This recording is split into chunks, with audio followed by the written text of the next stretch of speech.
Assistant School Directress, Ms. Lorluigi Garcia, to the members of the Board of Trustees, Captain Jesus A. Garcia, to all deans, teachers, and staff, to all the loving and supportive parents, and to my schoolmates,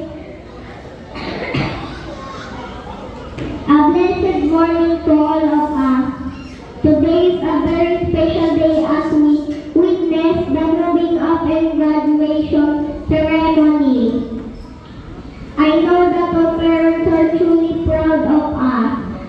Our journey of being independent and confident students are really remarkable here. Congratulations to the graduates who serves as our big brothers and sisters here at MIMS. We really appreciate their kind love towards us. Same way with the teachers and staff here at MIMS. Thank you, our dearest teachers. Also to my classmates who are with me today. I'm very happy for all of us.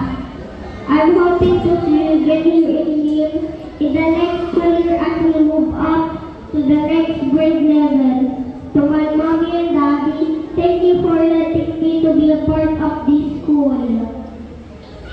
My journey here as a CASA student is my foundation of a great future, and I believe it is same as yours. This will serve as our stepping stones in reaching our dreams during High Montessorian. Again, congratulations class of 2020.